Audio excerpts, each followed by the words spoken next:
Hello everybody, this is Dr. Novak again. Welcome to my channel. Perpetual plant growth, something you really don't hear anything about,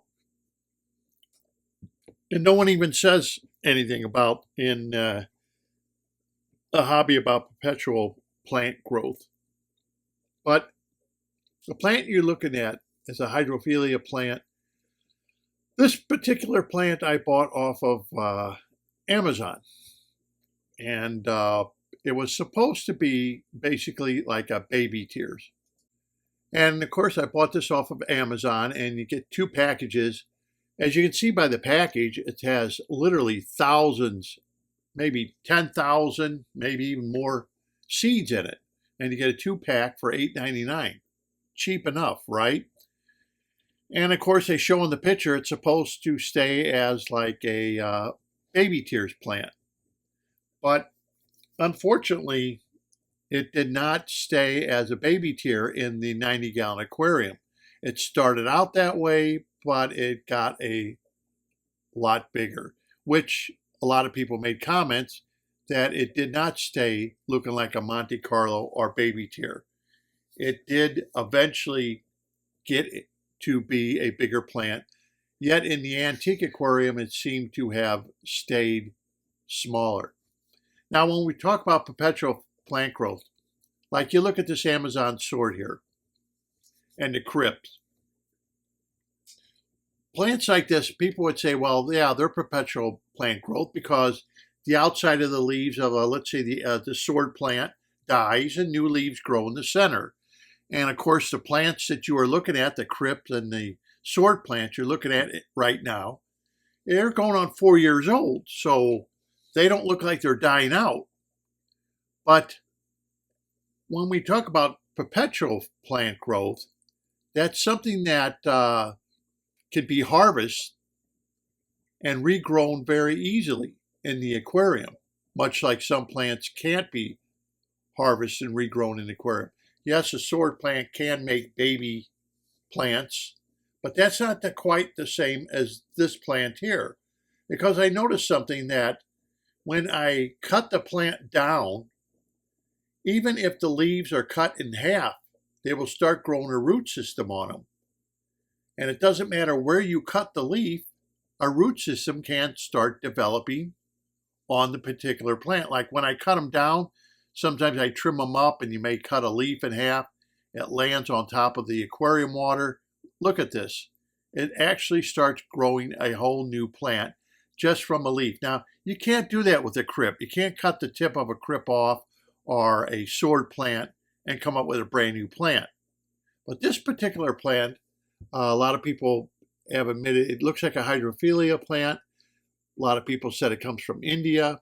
I don't know where it comes from. It doesn't exactly say anything about it, where it comes from. But the plant itself also has a limiting factor, I found out, that it will grow so tall, and it seems to, once it gets underneath the light, it seems to stop. So I did an experiment by lifting up the can lights 6 inches higher off the aquarium, and within about a week or two, the plant also grew 6 more inches higher up to the can lights. So that was kind of interesting about this particular plant, that it seems to grow. Now, these are very bright lights, but it seems to grow and is kind of limited. Now, I have trimmed this a few times in this particular aquarium to cosmetically make it look nice, and I've trimmed it out, and I'm trying to see how long it will last, because once again, a lot of people made mention that the plant does have a lifespan of maybe a year. But if it's a perpetual growing plant, it's going to have a lot longer lifespan than a year. Because if you can literally have a leaf that will grow a whole new plant, well, then it's going to last longer than a year. I know what they mean, because like Ludwig or something like that, yeah, these are plants for me that haven't lasted very long. So when I talk about perpetual plant growth, you take, for example, this is a snapdragon, snaps. and they're used for funeral arrangements. A lot of them are used for funeral arrangements. And if you're in a greenhouse, you have to have what is called perpetual growing of the particular plant. So as you harvest one plant, you have along the line in the greenhouse plants in different stages of development. And this is a little different than if you're in agriculture and you grow, let's say, wheat or corn, right? You do your harvest and it's done for the year. That's not a perpetual plant growth. But in greenhouses, yes, you have to have perpetual plant growth because this is how you make your money. You've got to continuously provide these plants for your vendors because they're constantly being used and they're not going to last that long. It's not something that you'll harvest once for the year and next year you start all over again. So I thought this was pretty interesting about this plant because it is something that I have noticed. But one thing I have noticed about this plant that was amazing to me was the availability of the plant not only to grow, but the availability of the plant to, provide a food source for goldfish. And as we know, goldfish do not eat every plant that's out there. For example, this anacris that you see here, my goldfish didn't like it. They would nibble on it if there was some algae on it, but otherwise, they never touched it. And it grew in several aquariums. So you could almost say it's a perpetual plant. The only problem is that it can't grow out of the water. So it can't grow, emerge. It grows emerge, but submerge, but not emerge is what I guess I'm trying to say. Where this, as you can see, I put stems into the goldfish aquarium and the goldfish ate everything off, all the leaves and everything off the plant. So, that's great if you could use it as a food source for another fish, the goldfish. So by growing this plant, you can harvest it to feed your goldfish, as well as use it for decorations for your tropical fish aquarium, which I think is good. It seems like it's an easy plant to grow where if you don't have a fish tank to grow it, you can just grow it in a container. Put some kitty litter in a container, sprinkle the seeds, put some kitty litter on top of that and let it grow that way too, and then harvest it for your fish to eat. It doesn't seem to be palatable for the geophagus, but the goldfish love it. So I just throw it in when I cut it down, throw it right into the aquarium, and the goldfish seem to munch on it. As you can see, there's pieces floating around in the aquarium. So that's great. It's free food. And it's great for the goldfish, for their digestive systems and everything else. So I see it's a win-win compared to what other people have told me because of the fact that even the leaves themselves will grow into a brand new plant.